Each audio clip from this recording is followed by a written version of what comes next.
Molt bé. Doncs moltes gràcies.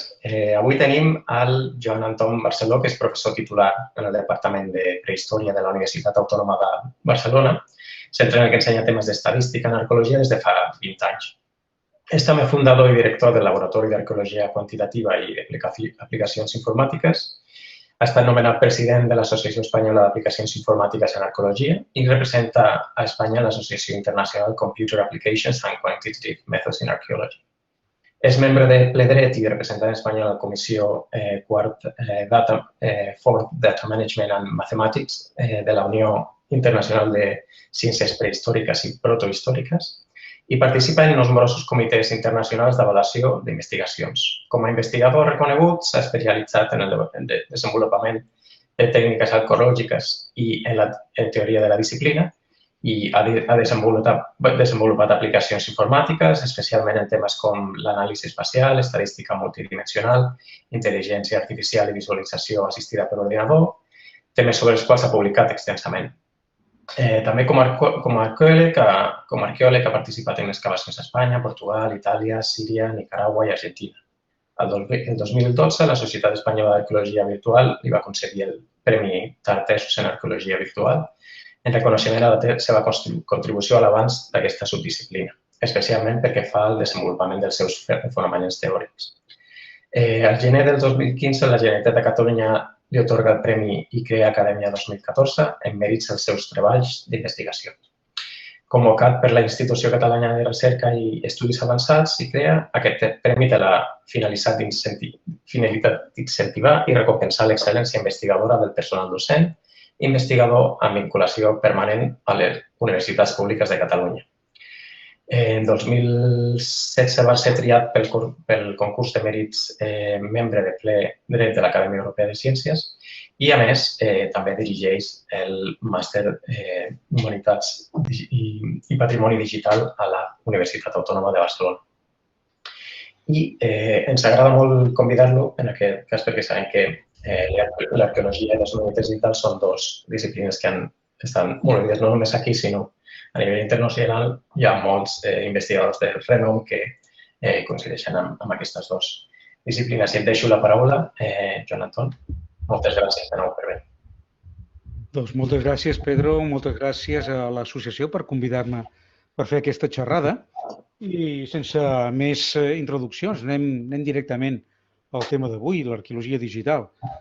Tots vosaltres haureu sentit parlar de l'arqueologia, dels materials del passat, artefactes antics, són més o menys fascinants, fem viatges al passat, fem Indiana Jones, havia sentit parlar. Però de què va realment l'arqueologia? De què és tot això? Evidentment, estem dintre del paquet de les humanitats dels estudis culturals i una miqueta també entren dintre d'aquesta mala premsa o mala perspectiva que tenen les humanitats en la societat contemporània. Els nens i les nenes petits ni saben què és una biblioteca, ja no llegeixen textos, veuen vídeos i els museus arqueològics o històrics el que generen és avorriment. Anem a veure què és l'arqueologia per poder entendre què podria ser l'arqueologia digital.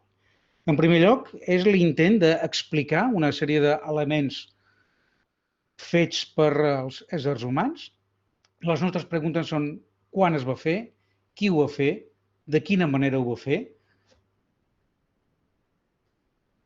per què es va fer d'una manera concreta, per què s'ha trobat allà on s'ha trobat, i tot això partint de les propietats característiques dels objectes que hem trobat, objectes d'os, de ceràmica, de pedra, de metall. Evidentment, tot això s'ha fet tradicionalment amb una explicació més o menys narrativa, en uns senyors molt tradicionals, amb moltes ulleres i molt cabell molt blanc, han estat estudiant molt aquestes peces i arriben a unes explicacions. Quin és el paper, d'una arqueologia digital amb això? La idea seria automatitzar el procés d'observació, és a dir, que les dades no són descripcions verbals d'uns fets, sinó unes mesures dels fets i intentar anar cap a un procés d'explicació automàtica, si bé aquesta idea d'explicació automàtica pot semblar un anatema per molts humanistes o historiadors i historiadores tradicionals. En el fons, el que nosaltres volem és intentar explicar la causa de tot plegat. Per què els elements arqueològics, els elements que provenen d'un passat, són com es presenten. Això s'obliga, doncs, a estudiar com s'han fet, com han arribat, en l'estat en el qual han arribat fins al nostre present. Això que pot semblar una cosa molt complexa, en el fons, forma part dintre de la filosofia de la ciència del mètode científic. És el que es diu un problema invers. Tenim uns observables i el que podem és definir un model que ens interpreta aquests observables. I això es pot fer mitjançant la simulació computacional. La idea és introduir tots aquests elements observables dintre de l'ordinador, reproduir l'explicació dintre de l'ordinador, amb la idea que si una computadora ho pot reproduir, llavors ho podria comprendre. La gran pregunta, evidentment, llavors és la computadora la que explicarà el passat? I entrem en un tema fonamental que és la teoria de la computabilitat. Què vol dir computable? En el fons, el que ens estem plantejant és la història humana és computable?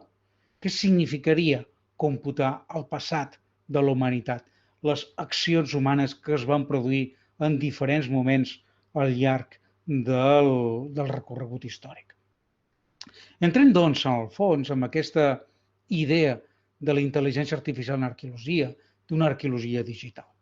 Per una banda, tindrem una sèrie de mesures, mesurarem la forma, el tamany, la textura, la materialitat i la localització de les coses, i per altra banda, farem explicacions expressades en formes de funcions matemàtiques, sense oblidar un dels elements bàsics d'aquesta possible explicació amb moltes cometes, com podem imaginar, matemàtica, i és utilitzant les probabilitats. Comencem el primer. Comencem per al concepte de forma, per l'observació. L'arqueologia és una disciplina quintessencialment visual. Nosaltres excavem i desenterrem una sèrie d'objectes que mirem, que observem i que tradicionalment descrivim. Per formalitzar aquesta descripció, ràpidament entrem en el concepte de la geometria i de tot el que podríem anomenar la metrologia en arqueologia. Són elements que estan fets d'unes matèries primeres i hi ha tota una sèrie d'aspectes mecànics, matemàtics, que a través, per exemple, de l'espectrometria de massa, doncs de la difracció de raigs X, podem saber de què estan fets. I aquesta és una descripció estrictament formal. Tenim, doncs, uns vectors de composició. Per una altra banda, una cosa que ja no és tan habitual és descriure la forma. Els arqueòlegs acostumen a dir que aquest objecte és rodó, és esfèric, és triangular. Però en lloc d'utilitzar aquest tipus de vocabulari, doncs per què no intentem utilitzar la geometria i dintre la geometria en 3 dimensions?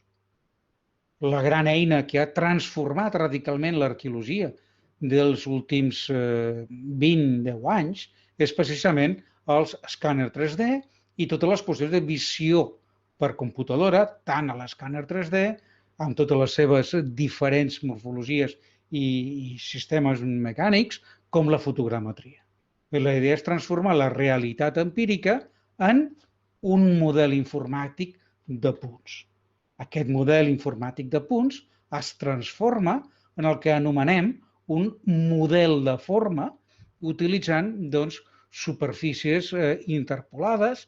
Aquí tenim diferents tipus de mètodes per convertir els punts que ha captat la fotogrametria o l'escàner 3D en un model de superfície a través del qual arribem a la descripció de la forma de les coses. I això es conforma en una sèrie de fitxers informàtics, .stl, .obj, .pni, que el que ens permeten és la realitat que estava fora, la introduïm dintre de l'ordinador. A partir d'aquí, doncs, hi ha tota una quantitat enorme de tecnologies informàtiques que ens permeten treballar des dels punts que hem captat fins a una transformació, una representació de la forma de les coses, utilitzant la superfície de les coses. És evident que per molts arqueòlegs i arqueòlogues el treball s'acaba aquí. Documentem la forma i és acabat. Fem un museu virtual amb una sèrie d'objectes 3D. Al meu entendre, aquest és el principi. Creem aquests models morfològics amb una raó fonamental, per interrogar la forma. És a dir, fem preguntes. El que nosaltres podem és extreure una informació del model morfològic en 3 dimensions, informació que no la podríem treure fàcilment del model natural per molta cinta mètrica que tinguéssim per poder mesurar-lo. Es tracta de mesures de volum, per exemple. Antigament el volum es calculava submergint l'objecte en un líquid i mesurant el desplaçament del líquid, però avui en dia, utilitzant el model en 3 dimensions, podem calcular amb una sèrie d'equacions si l'objecte és una primitiva geomètrica o amb objectes més complexos. Però ens apareixen una sèrie de temes molt més interessants, fonamentals per entendre aquest objecte i poder interpretar-lo, com per exemple el concepte de centre de massa o de centre de gravetat, que és bàsic per poder interpretar la utilització d'un objecte, com veurem més endavant. Doncs són les eines informàtiques les que ens permeten localitzar el centre de gravetat d'un objecte arqueològic. Podem mesurar l'àrea, podem fer diferents mesures. I qui parla de l'objecte en si també parla de la pròpia excavació arqueològica, perquè el volum de la terra que excavem també té unes propietats mètriques realment molt importants.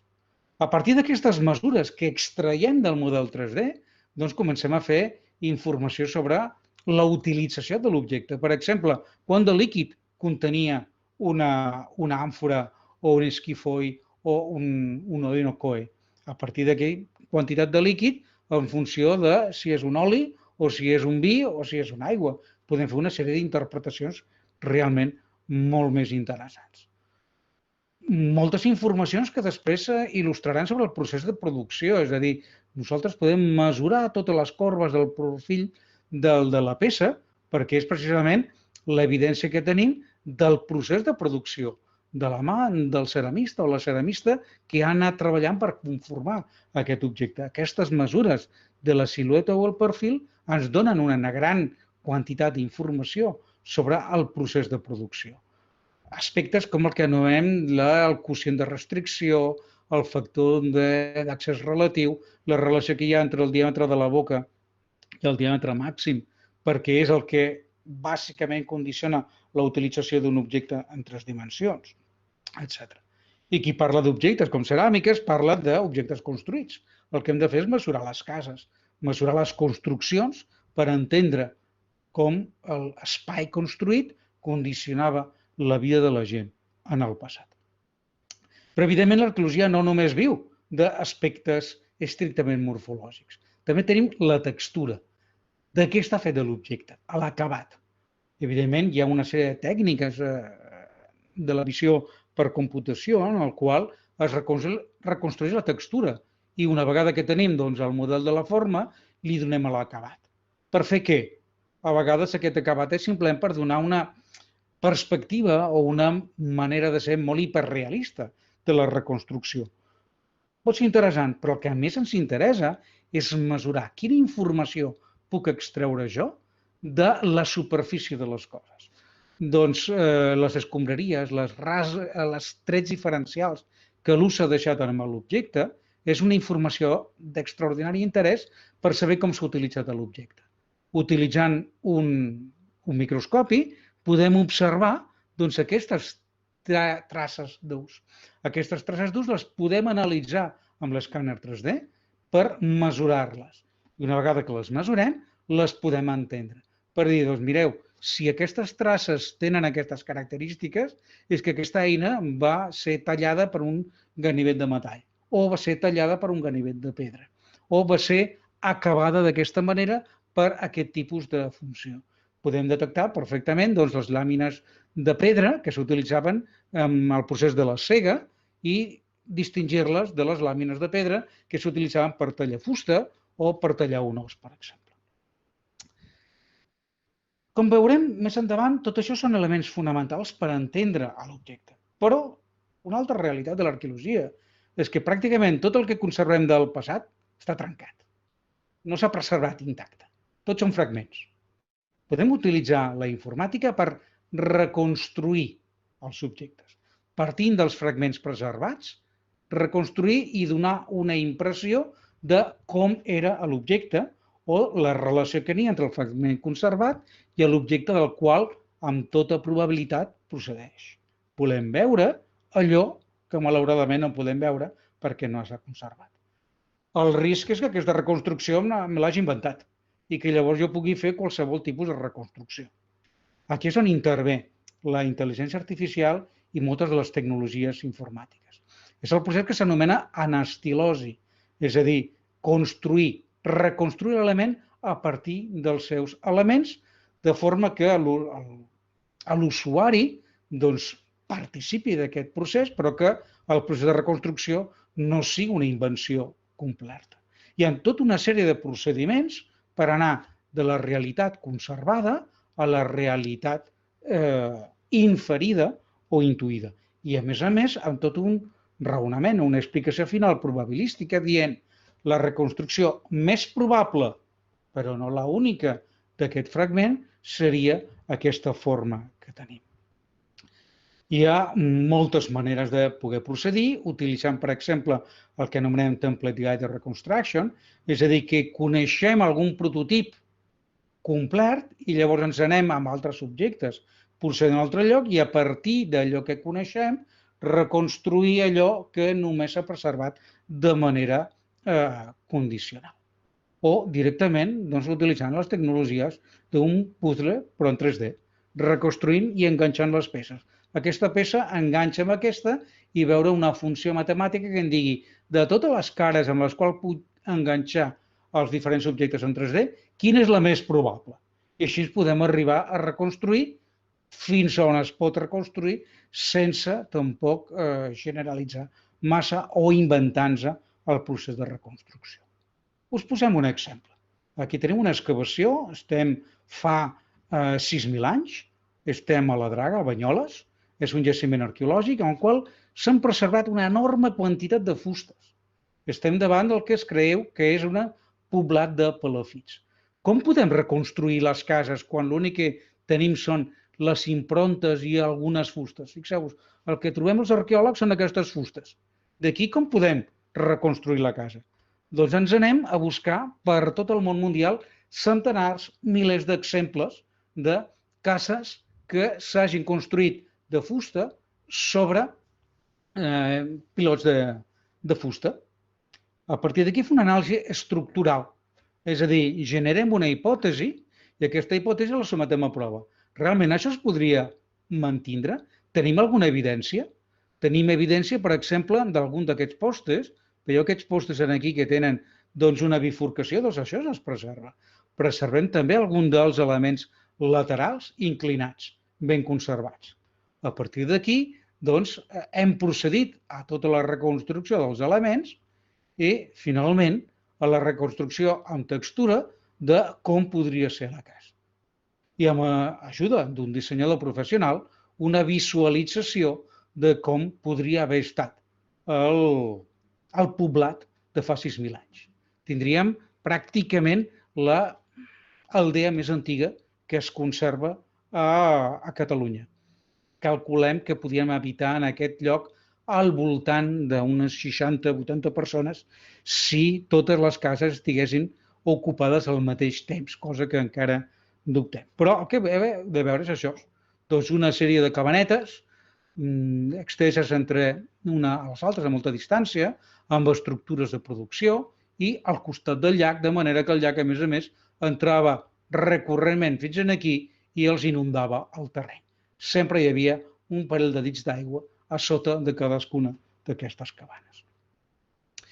Bé, hem reconstruït, però el que volem és una cosa més enllà. El que volem és reconèixer. Volem dir, què és aquest fragment? Això és un fragment de ceràmica que s'utilitzava per conservar això. Què és això? És una fusta que formava part de l'estructura d'una casa reconstruïda. Els arqueòlegs tradicionalment el que fan són tipologies. Grup 1, grup 2, grup 3. Intenten més o menys donar-li una ordenació. Però el que nosaltres volem anar més enllà.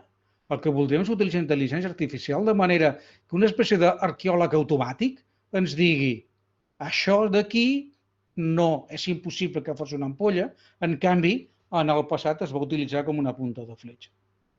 I fins i tot que ens digui la inseguretat. Com això s'ha preservat de manera trencada i incompleta, no estic segur, però el més probable és que es tracti d'una punta de fletxa.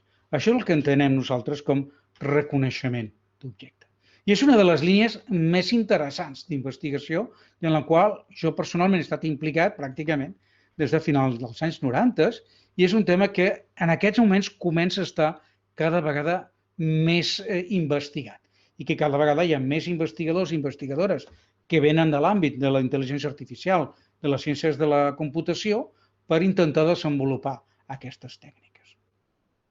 La manera més simple és crear un sistema expert. Un sistema expert és un programa informàtic que conté l'experiència d'un humà. Llavors, el que es tractaria seria una sèrie de dades. Aquestes dades es descriuen automàticament, com hem vist abans, un programa en concret que conté informació i una reconstrucció o una explicació d'allò que es veu. La manera més antiga de codificar tot el que es sap és utilitzar el que es diuen regles de producció. Fa que un especialista diu si un objecte té unes característiques, llavors la interpretació més probable és aquesta. I aquestes interpretacions doncs, li podem donar un valor veritat, una verosimilitud, un coeficient de probabilitat. Un exemple d'un programa força antic, té pràcticament més de 35 anys, en el qual l'usuari introduïa una descripció d'unes eines lítiques i apretant aquest botonet automàticament l'ordinador deia, doncs mira, el que tens és una làmina que s'ha fet amb aquesta tecnologia, amb un tipus de martellatge indirecte i la seva funció és raspador final. Avui en dia això ho faríem doncs, una miqueta més d'il·lustracions i una miqueta més bonic. Però perquè veieu que hi ha tota una tradició de treballar en aquesta línia. Les regles de producció es feien simplement que un informàtic entrava en consulta doncs, amb arqueòlegs i els deia com sabeu vosaltres distingir això? I intentava formalitzar l'experiència dels arqueòlegs. Fins i tot es va formular tot això com un principi teòric, el Jean-Claude Dardenne, que va ser un dels arqueòlegs més importants i fins i tot també filòsof de les humanitats digitals. Al principi és un dels que està al voltant de la creació de Citran a finals dels anys 50, dels primers llenguatges formalitzats de descripció del coneixement i un dels primers que va intentar vincular doncs, el que ell anomenava la lògica inferencial amb la lògica dels sistemes experts. És evident que és una tecnologia que avui en dia podríeu dir que està antiquada, però encara existeixen tota una sèrie de programes en els quals podem crear aquests sistemes de regles i és un tipus d'exercici que pot ser interessant i que encara pot tindre doncs, un seu àmbit d'aplicació, bàsicament perquè l'àmbit de l'arqueologia, fins i tot de la història de l'art, doncs es pot formalitzar d'una manera bastant coherent i amb una certa facilitat.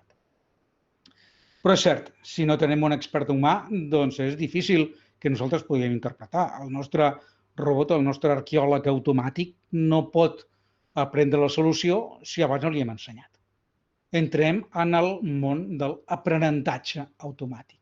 Com l'ordinador pot aprendre a partir d'exemples. És la idea del que anomenem concept learning o aprenentatge de conceptes, que és adquirir conceptes generals a partir d'una sèrie d'exemples reals. El que necessitem és un professor o professora que li digui a la entitat que aprèn això és tal cosa. Aquesta entitat que aprèn generalitza a partir de molts exemples de forma que una nova estimulació sensorial arriba a interpretar-la correctament. Estem dintre de l'àmbit de l'analítica predictiva. Hem de trobar una estructura comú amb el que és una seqüència perceptual. El que hem de donar és tota una sèrie d'exemples a l'ordinador perquè l'ordinador generalitzi i al final averigui quina és la funció que vincula un resultat conegut amb unes descripcions. Per descomptat, quan més formalitzada la descripció, millor. Quan més retòrica, narrativa la descripció, més difícil serà automatitzar el procés d'explicació. Aquí l'algoritme o el tipus de tecnologia fonamental són les xarxes neurals. Una xarxa neural no és més que un tipus de tecnologia en el qual tenim una sèrie de nivells d'entrada, bàsicament són números, que són sumats i té una senyal de sortida. I això es multiplica en tota una sèrie de xarxes.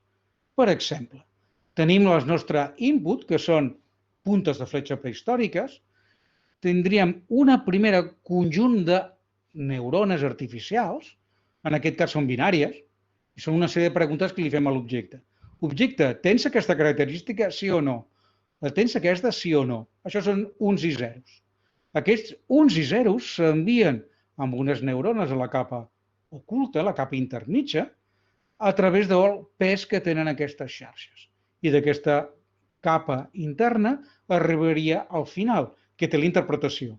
Això és un ganivet? Sí, no. Això és una punta de fletxa? Sí, no. Això és un raspador? Sí, no. La idea és com generalitzar la funció matemàtica que vincula els casos coneguts de ganivets prehistòrics, puntes de fletxa prehistòrics i raspadors prehistòrics amb les seves descripcions. Exemples que nosaltres hem fet, també té això més de 20 anys, tenim unes representacions rupestres, tenen pràcticament 1.000 anys, perdó, això és del 1000 abans de la nostra era, tenen 3.000 anys, de l'edat del bronze. Aquí veieu una sèrie d'elements que estan representats, un carro, unes figures humanes, aquí tenim una espasa, tenim una sèrie d'elements importants i elements binaris, si està present o no està present. I una interpretació, que és una cronologia o una regió geogràfica. 4 períodes cronològics i 4 regions geogràfiques. La idea és poder generalitzar a partir de casos coneguts la regió i la cronologia. A continuació, un objecte nou o fragmentat, que només es coneix un fragment, podem interpretar la cronologia i o la regió geogràfica de procedència. Un altre exemple, recordeu el que parlàvem de les traces d'ús, és a dir, de l'anàlisi microscòpic de la superfície. Doncs si nosaltres descrivim morfomètricament amb l'escàner 3D la informació microscòpica de la superfície, podem arribar a interpretar si l'acció era transversal, és a dir, raspaven, o si era longitudinal, si tallaven, o a més, quina era la superfície tallada amb aquest instrument. Avui en dia, les xarxes neurals són capaços de treballar directament a l'input de la imatge. Tenim tota una sèrie de problemes d'escales, etc., però la idea és utilitzar que cada píxel de la fotografia d'entrada és una neurona de la capa d'entrada. Llavors, com tindríem aquí 255 nivells de gris, podríem intentar treballar amb fotografies, amb imatges, amb un procés previ d'escalat, evidentment, per poder interpretar sobre la imatge en 2 dimensions. I qui parla de la imatge en 2 dimensions podríem arribar fins i tot als anàlisis en 3 dimensions utilitzant ja algoritmes més moderns, més actuals, com serien les xarxes neurals convolucionals. No ens desenvolupem tot aquest tipus de coses, simplement perquè veieu que és un àmbit d'aplicació de tecnologies molt recents en l'àmbit de la visió computacional i entrem en la segona cara. Hem descrit, hem reconegut els objectes, però el que ara nosaltres volem és inferir l'acció humana. No només dir aquest objecte era tal cosa, sinó com ho van produir per fer exactament el què. I aquí és la vinculació entre la física i l'objecte arqueològic. La idea simplement és que el moviment humà el podem descriure utilitzant física, utilitzant equacions de moviment. Doncs a partir d'aquí podem fer el que s'anomena l'anàlisi estructural. Us en recordeu el que us dèiem en la reconstrucció de la cabana del jaciment neolític? Realment aquest model és verossímil o aquesta cabana s'hauria enfonsat en el fang. Per el pes que li hem mesurat, això només podria funcionar si és que a baix de cadascuna dels postes li hem col·locat una pedra que més o menys flotés. Hem conservat elements d'un arc prehistòric i l'hem pogut simular exactament com podia funcionar. El que fem en aquest cas ens anem a la etnologia, com diferents societats no industrials utilitzen tecnologies avui en dia fora de lloc o directament ho simulem. Fem una exposició, una anàlisi de laboratori de com utilitzar un tipus d'eina en concret.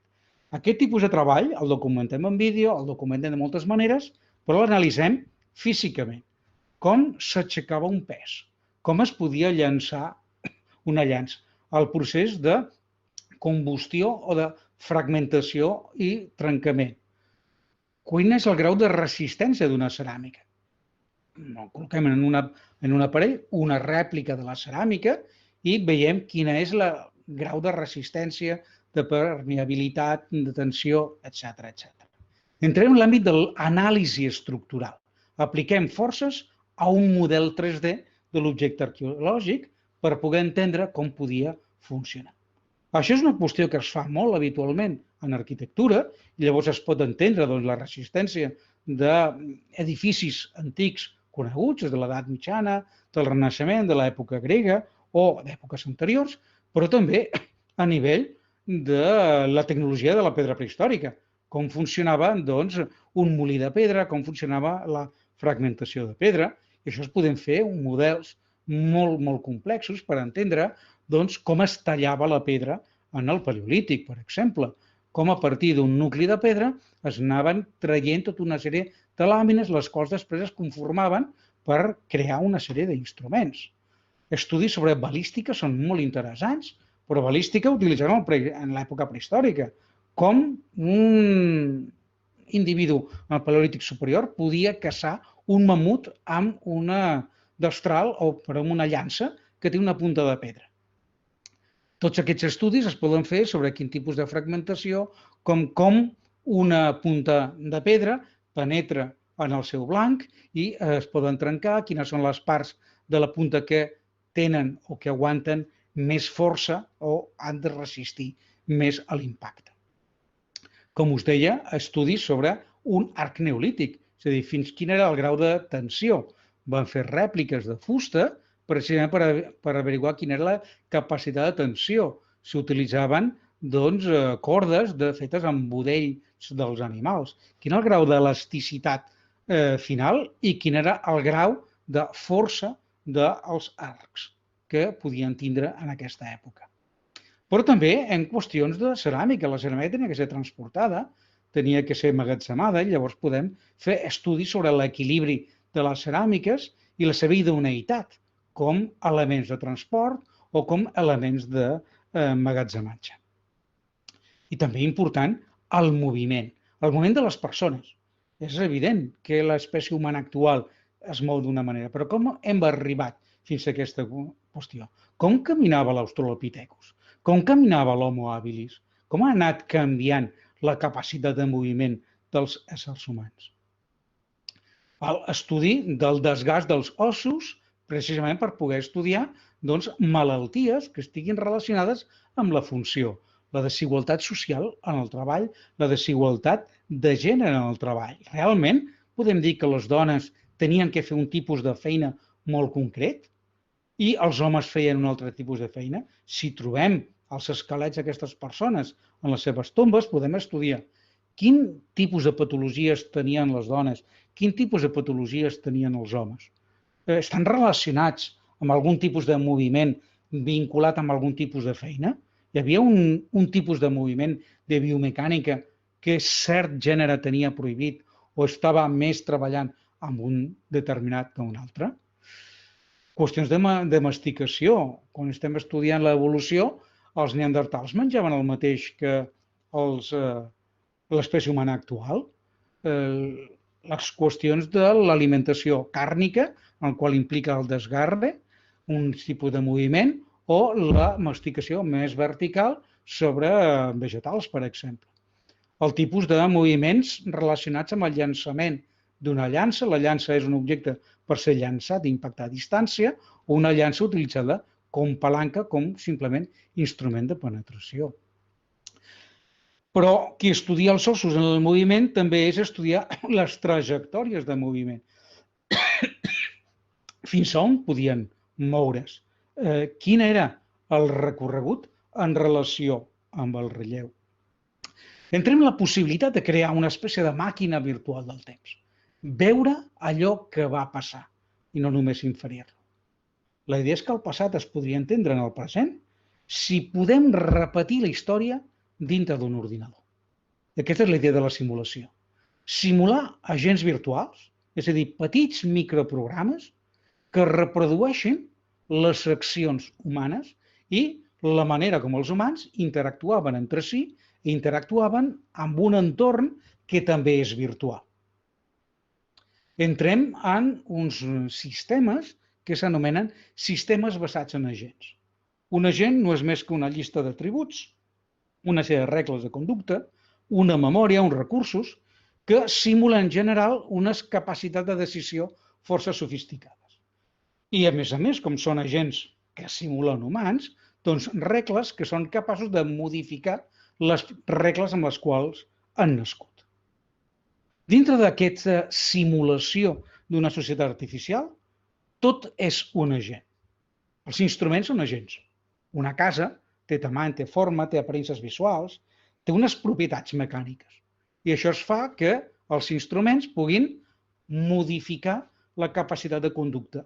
Un agent humà que té una destral de pedra, doncs evidentment és molt més eficient que un agent humà que no té aquest instrument. Un agent humà amb un arc i fletxa aconseguirà més recursos que un agent humà que no té aquest instrument i que no pot caçar a distància. Però l'animal caçat també té la seva pròpia dinàmica. És a dir, té un tamany, un sexe, una edat, unes necessitats, ha de sobreviure, té unes necessitats energètiques. Ja podem començar a entendre la interacció entre humans i animals. Els animals no només són salvatges, els animals també són domèstics. Com és el procés de domesticació? Quins aspectes dels animals estan vinculats a les primeres societats agroramaderes? El moviment dels humans i dels animals el simulem i llavors podem fer des de moments aleatoris a models no aleatoris. Per què? Doncs perquè l'entorn és perfectament simulable en el sentit dels sistemes d'informació geogràfics. La topografia, els rius, els punts d'aigua, la dificultat de moure's en funció del pendent que s'ha d'intentar superar, l'existència de recursos fixos, etc. El clima, qui parla de paisatge parla del clima, perquè la vegetació va canviant en funció de la insolació, de la pluviositat, de la temperatura. Tot allò fa que realment hi hagi una lògica de l'espai i que la puguem simular. Ja no és simplement intentar veure i interpretar què és l'espai, sinó diem, tenim un agent humà que s'ha de moure amb una sèrie de condicionants. La gent té una racionalitat, vol certes coses, però el paisatge li implica uns condicionals, unes limitacions als seus desitjos. Arribem a la part més important. Com simulem a les persones? Hi ha uns aspectes relativament fàcils. Té una edat, té un sexe, unes necessitats energètiques, la persona ha de sobreviure, per això s'ha de menjar, però per menjar ha d'adquirir energia. Nosaltres anem al supermercat, però abans d'anar al supermercat hem d'anar a la feina perquè es doni un salari i poder anar al supermercat. Però, evidentment, nosaltres tenim una cultura, naixem amb aquesta cultura, però l'anem modificant. Coneixem que hi ha altres agents al nostre entorn. Tenim uns valors ètics que ens han ensenyat o que hem après. Tenim una sèrie de plans que poden estar en relació amb la nostra supervivència, ja sigui biològica, ja sigui social, ja sigui política. Aquests plans estan relacionats amb objectius a curt termini o a llarg termini. Els agents humans poden ser reactius, rebem informació de l'entorn perquè el veiem o algú ens diu alguna cosa i llavors fem una acció. Aquesta acció moltes vegades l'hem après a casa nostra, la família ens l'ha ensenyat, l'escola ens l'ha ensenyat, però tenim una capacitat de deliberar Si en aquestes circumstàncies actua d'aquesta manera, quina serà aquesta condició? Llavors, existeixen arquitectures molt sofisticades per intentar reproduir el pensament racional o racional limitat dels humans. Aquí tenim que som capaços d'actuar amb informació incompleta. Moltes vegades prenem decisions errònies perquè semblava correcta aquesta decisió amb l'estat del coneixement, però al final resulta que la decisió és subòptima. Hi ha una enorme bibliografia al respecte, tant des de la filosofia més operativa, però des de les matemàtiques, la teoria de jocs, que pot semblar molt antiga, però que encara avui en dia s'utilitza i és molt eficient. Àmbits sobre, des de teoria sociològica actual, psicologia social, etc. On aquesta idea, aquest títol del llibre de John Pollock, How to Build a Person, com construir una persona, ja no és un anatema. Estem reproduint com creiem que una persona pot actuar en aquest món simplificat. Evidentment que si estem reproduint tots aquests elements, podem reproduir un model sociocultural. De quina manera la interacció amb el medi ambient, amb els altres agents, com apareixen en relacions de recolzament, d'aliança, de desigualtat, com pot aparèixer una estructura, una relació de poder en la qual una persona domina una altra. Si aquestes estructures de poder estan mediades per gènere o estan mediades per la propietat. Com funciona tot aquest tipus d'elements? Canvia radicalment la manera d'entendre la història en el moment que intentem crear un model hipotètic sobre què va poder passar en aquest període. Uns agents humans tan diferents com creiem que eren en el passat, actuen entre si, creen aliances, creen conflictes, es recolzen, no es recolzen, s'exploten mútuament, lluiten entre si, entren en competència per algun tipus de recurs i quin tipus de propietats poden anar emergent. Anem aprenent que aspectes com la desigualtat social entre homes i dones, la desigualtat política, la concentració, institucions com l'Estat, com la família, són elements que van emergent a mesura que li apliquem temps, és a dir, cicles, repetició d'una sèrie d'accions i aquests agents van prenent decisions, van canviant les seves decisions en la mesura que aprenen els efectes de les seves decisions prèvies. És evident que aquesta societat artificial, que tot el que estem parlant avui en dia és un model. No tenim una societat perfecta que representa l'imperi romà en el segle I abans de la nostra era. No tenim un model que representa la perfecció com els individus al passat podien caçar mamuts, sinó que representem algun d'aquests elements perquè el propòsit és entendre la dinàmica, experimentem. I amb això, evidentment, la història humana canvia. Ja no és la qüestió d'escriure un llibre sobre va passar això que jo crec que va passar, sinó que la història es converteix en una espècie d'experimentació. Ens preguntem, va passar aquesta qüestió? I veiem les seves conseqüències. Si el que va passar és això, llavors hauria passat això altre. I entenem d'una manera dinàmica l'acció humana. I és una de les línies de treball en aquests moments, encara podríem dir minoritària, evidentment, però d'extraordinària importància i transcendència. En definitiva, la gran pregunta que ens podem fer és possible dissenyar una màquina perquè pugui fer arqueologia? Bé, la resposta probablement és positiva parcialment, però, per descomptat, no totes les explicacions estan dintre de la màquina. I això és bàsicament el que us volia transmetre en aquesta xerrada d'avui. Moltes gràcies. Molt interessant. Si teniu preguntes, estic segur que hi haurà posar preguntes i si no ja tinc unes quantes, però deixaré els altres participants a veure si tenen. Si es pot, Pedro, jo volia Obrir foc. M'ha semblat, Joan Anton, una presentació excel·lent, molt estimulant, molt sorprenent, també pels que no som experts en arqueologia, però potser ens interessa la història. Crec que és molt fascinant veure fins a on esteu arribant i fins a on us porten les eines que teniu. Jo et volia fer dues preguntes. La primera, més que una pregunta, és potser més una reflexió, no? I és aquesta sensació que bàsicament amb els recursos que ara teniu, amb aquests estris que s'han anat explicant, aquestes eines conceptuals, metodològiques, etc., fa la sensació que hi ha un canvi molt profund a la mateixa disciplina de la història, de la historiografia, de l'arqueologia, etc. Em fa la sensació que, una idea que a mi m'ha quedat del que has anat explicant, és que esteu en un punt en què, diguéssim, que heu canviat radicalment la forma de fer preguntes als vostres objectes d'estudi, no? Que les preguntes ara ja són unes altres, no? Això últim que acabaves en què s'ha acabat la teva exposició, no? Parlant que el que interessava era entendre l'acció humana d'una manera dinàmica, més que no saber què va passar o què va deixar de passar, no, potser és el que podria haver passat o què seria lògic que hagués passat, i sempre en mode de conjuntura, de conjectura o d'hipòtesi, pel que entenc, amb aquest joc de simulacions que anaves proposant. Per tant, la primera reflexió era aquesta. M'emporta una mica la sensació, no sé si correcta o no, que per vosaltres aquest tipus d'eines han canviat radicalment el tipus de preguntes que es pot arribar a fer un historiador, en un sentit ampli, sigui arqueòleg o sigui simplement historiador.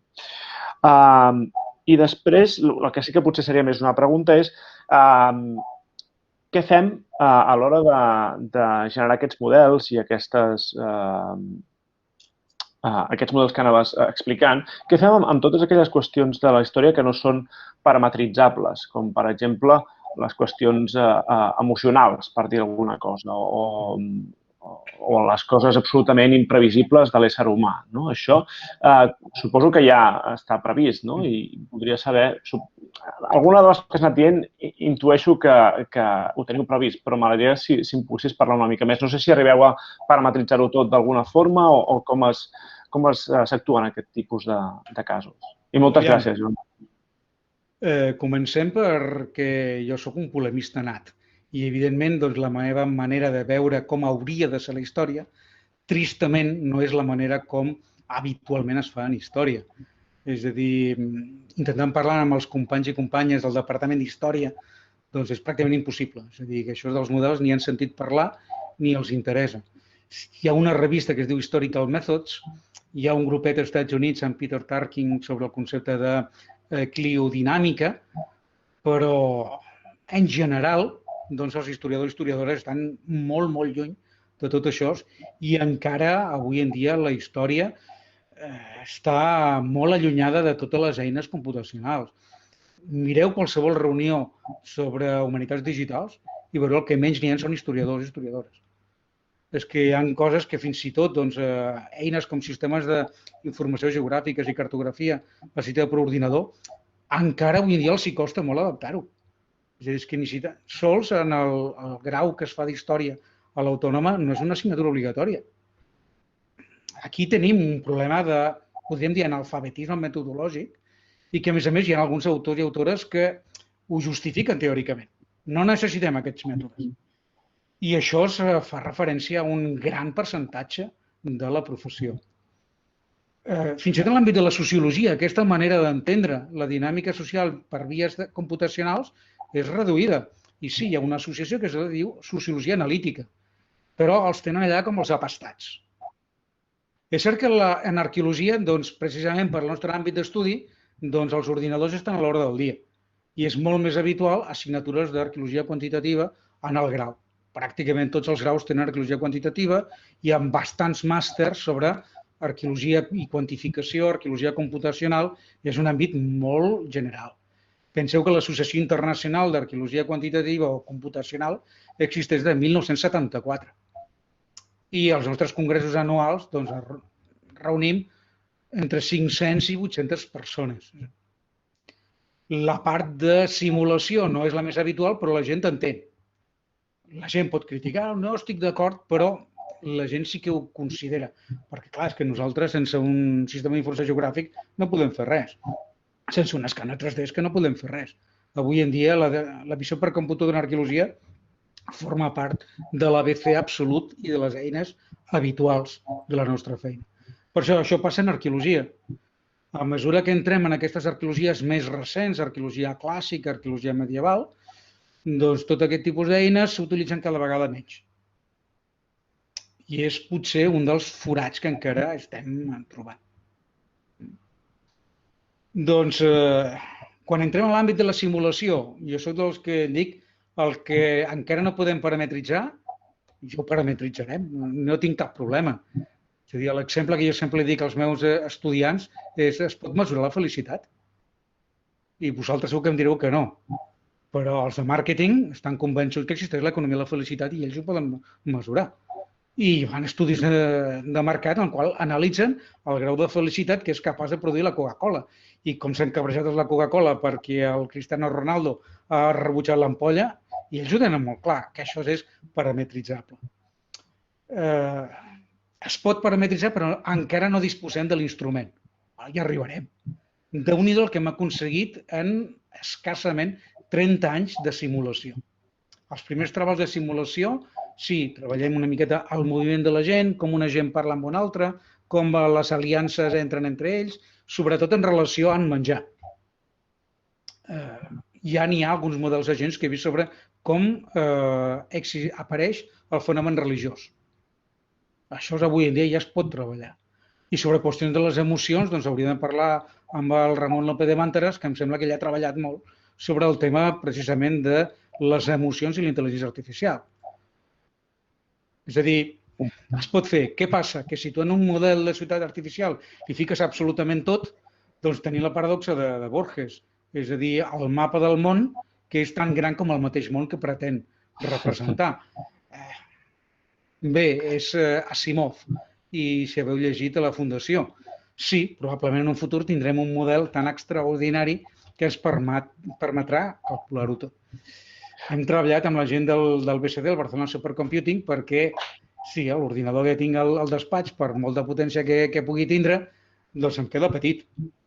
Tenim una simulació que ens ha generat 3,5 terabytes de dades. I això no hi ha manera de moure-ho.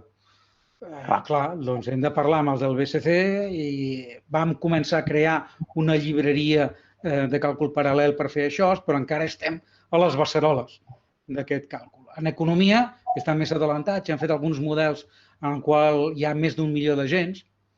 Bé, algun dia arribarem. Estem obrint la porta a aquesta metodologia. I tens la sensació que potser una mica d'aquestes reticències o de les reserves que pugui haver per part de certs sectors poden tenir que potser hi ha una diferència entre simulació i recreació? Perquè jo entenc que no és exactament el mateix. És a dir, una cosa és simular i dir això podria haver estat d'aquesta manera, però el que estem fent en tot cas són conjectures, són hipòtesis. Recrear seria tornar a crear. Crec que no és exactament el mateix. No sé si la diferència pot venir per aquí. No sé si m'explico bé. Sí, t'explico molt bé. Hi ha dos elements. Per una banda està la mateixa idea del museu virtual, que és el que hi ha al darrere. La Unió Europea està gastant milers i milers de milions en digitalitzar la totalitat del patrimoni. Què passarà quan tot estigui digitalitzat?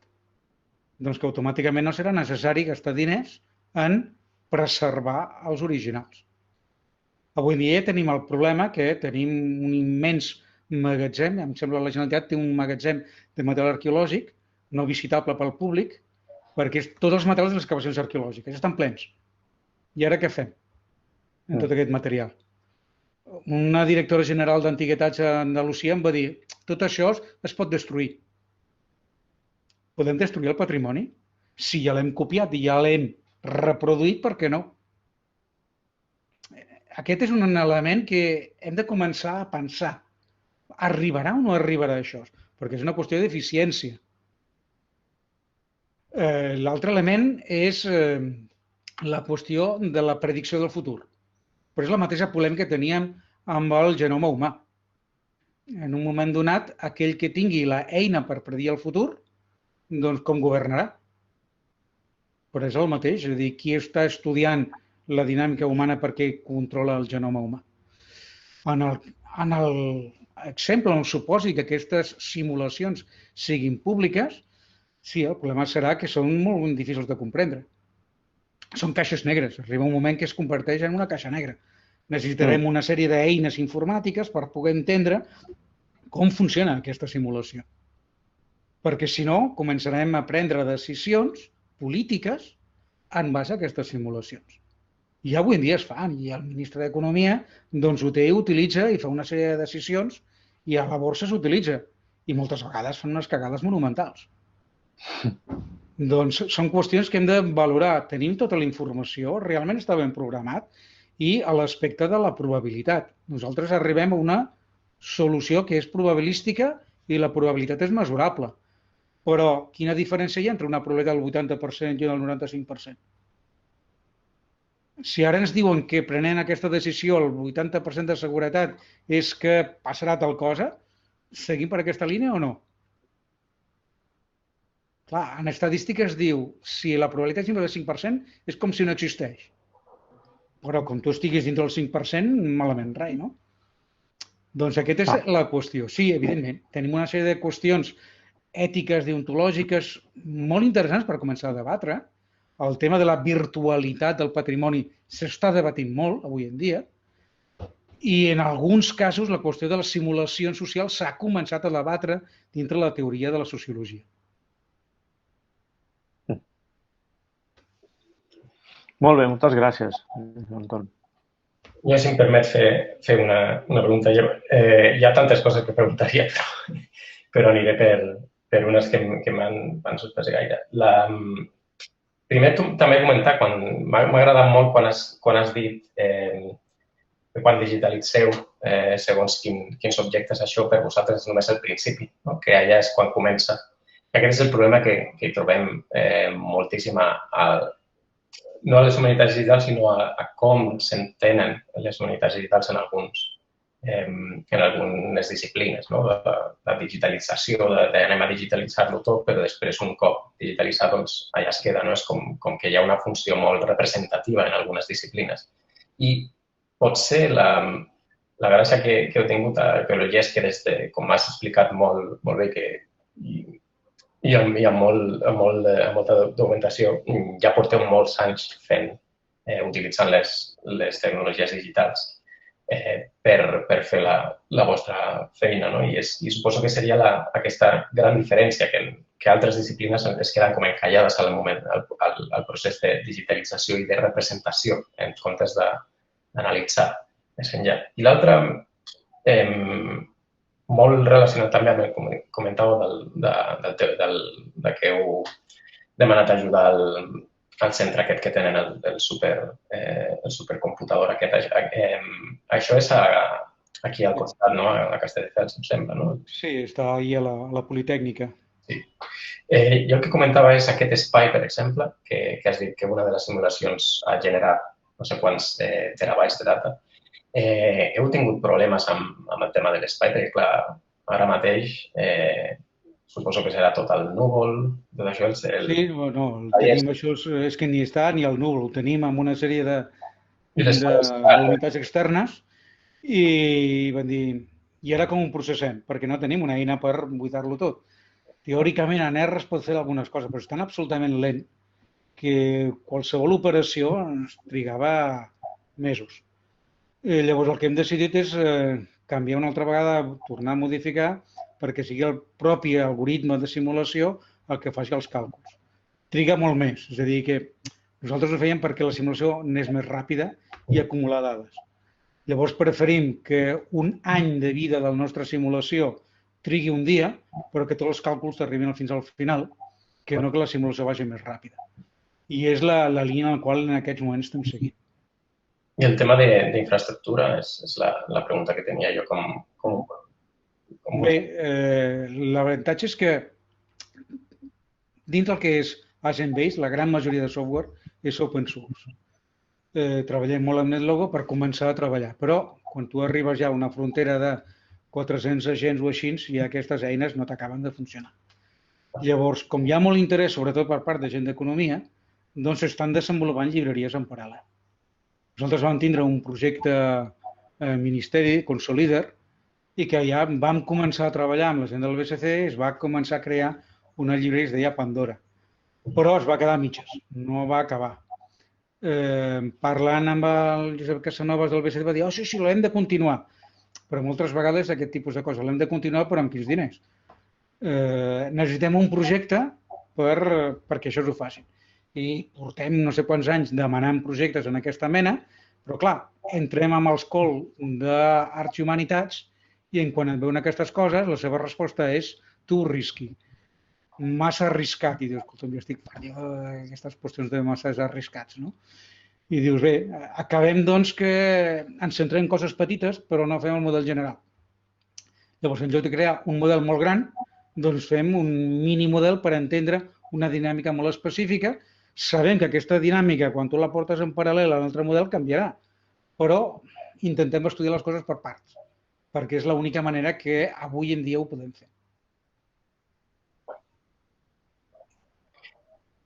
Hi ha alguna altra pregunta?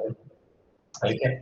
Sí, jo volia fer una pregunta perquè a la xerrada s'ha vist visió per computador, intel·ligència artificial, visualització 3D, modelització, realitat virtual, vull dir, hem vist molta tecnologia. I després deixes caure que en aquestes conferències mixtes cap a lo que és humanitat digitals hi ha molt poca gent de la teva banda. Llavors, quin creus que seria les accions? Perquè és veritat que estàs coordinant el màster, sí? Però quines creus que serien les accions per canviar aquesta mentalitat? És a dir, el fet de treballar tant colze en colze amb el que són els tecnòlegs, la tecnologia, també implica que necessites tenir aquesta actitud oberta cap a el que és fora de la teva zona de confort, perquè ens entenguem. Llavors, quines serien les accions? I clar, entenc que el màster és una part que va bé sobretot per la gent que va la sangre joven, però a part de la sang jove, que són els estudiants d'ara, sí, són els jovenets. Llavors hi ha tota la gent que a partir els doctors i a partir d'allà anem pujant cap a catedràtics. Què creus que cal perquè sigui més efectiva aquesta col·laboració? No ho sé. És un problema. En l'àmbit aquest de societats artificials, som dos ultraveterans, en Tim Collor, que ja s'ha jubilat però que encara està funcionant, i jo. I som els més vellacos que n'hi ha en aquest àmbit. I tota la resta de la gent són gent que acaben de llegir el doctorat i que estan intentant entrar en l'establishment amb una tecnologia que encara avui en dia, des del punt de vista molt ontològic, la gran majoria d'historiadors rebutja. Sí, estem davant d'un xoc paradigmàtic en el sentit cunià del terme. Realment, un canvi total de valors. I trencar amb l'acadèmia tradicional costa molt. Publicar en una revista estàndard un model és dificilíssim, perquè et fan una sèrie de preguntes i dius, no, però si això és un model. On estan les dades? És un model teòric. I diu, no, és que si no hi ha dades no les pot publicar. I tens aquest tipus de problemes. Clar, és molt difícil de trencar. És molt difícil de trencar i l'única manera de trencar és amb recursos, és a dir, aconseguir de sobte que n'hi hagi algun projecte internacional molt, molt gran i que va atraient a poc a poc a la gent. I és l'única possibilitat.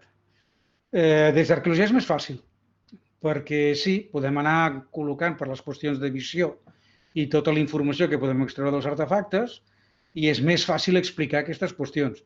Però explicar simulació a gent que està fent la història de la Revolució Francesa és impossible. A mi m'entusiasmaria tindre un model agents en el qual m'expliqui tot el problema de la Revolució Francesa, dels canvis, no canvis, etc.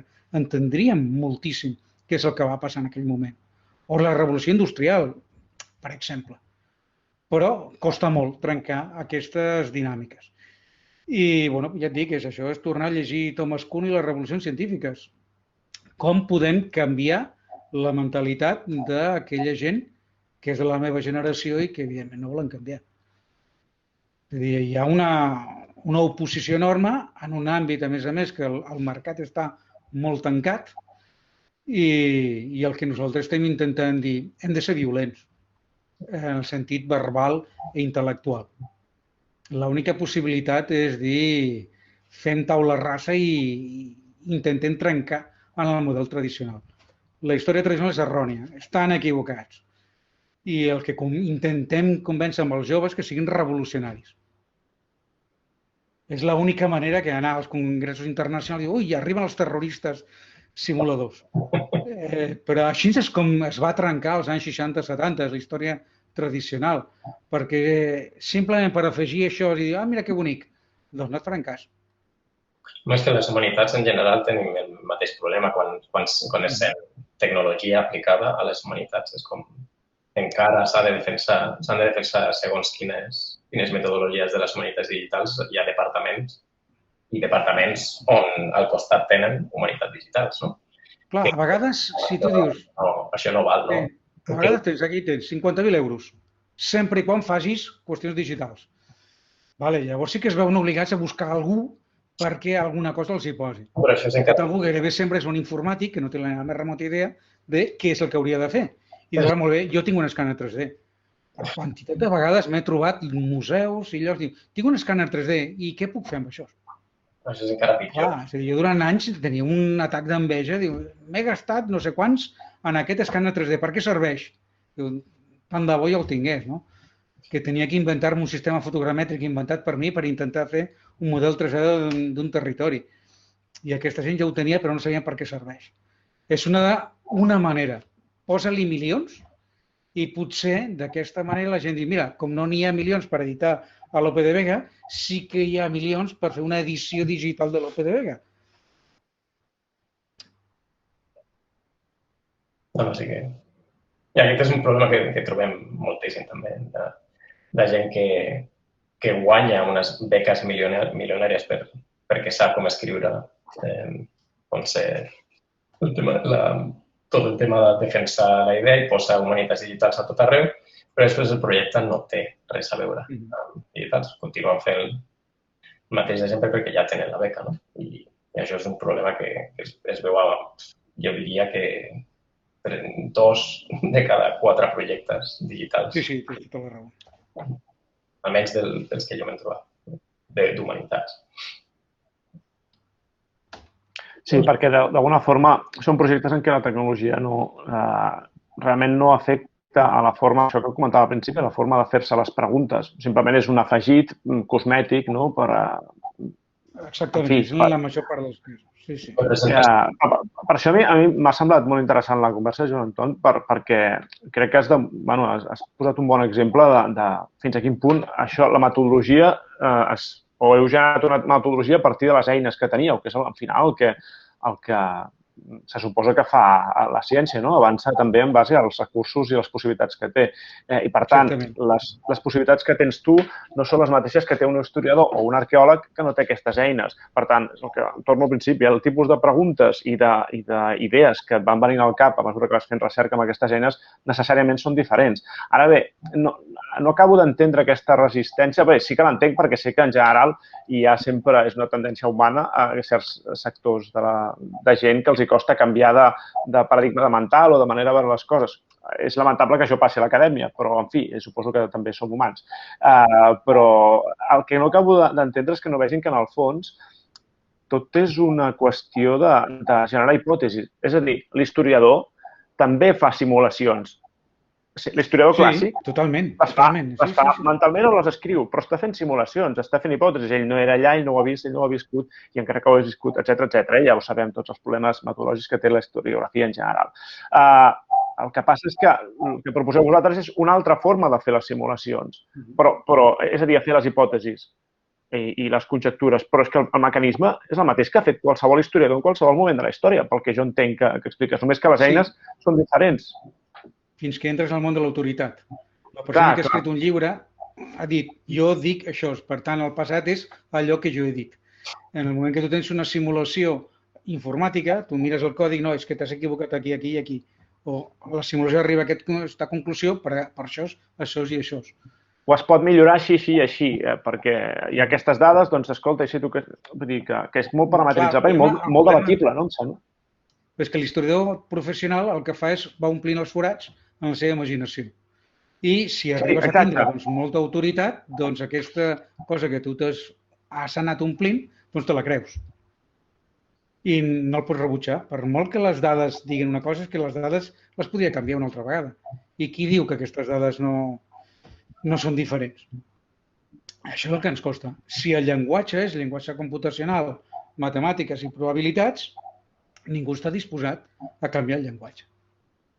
I això és una cosa que arrastrem des del principi, és que estem a la facultat de lletres i no podem ensenyar probabilitats. Aquest és un problema. Ja ve dels graus universitaris, no? Que el grau hauria de ser més obert o més pluridisciplinar del que realment és, no? I menys tancat. Ve des de l'institut. Ve des de l'institut perquè els estudiants que fan humanitats ja no veuen matemàtiques. I, evidentment, en cap any de l'institut es veu probabilitats. El meu fill té 15 anys i encara no ha vist la teoria de probabilitats. Clar, si tu no domines el que hauria de ser el llenguatge per excel·lència de les ciències socials i humanes, perquè està en la quintessència del procés d'inferència, ja tota la resta és que ja no podem entrar, perquè ja no ens entenen, perquè parlem idiomes completament incomprensibles. I aquesta és la gran dificultat. Potser en el món anglosaxó, com la idea dels majors i els minors, doncs és molt habitual en alguns àmbits que sàpiguen, sobretot a història perquè han estudiat geografia.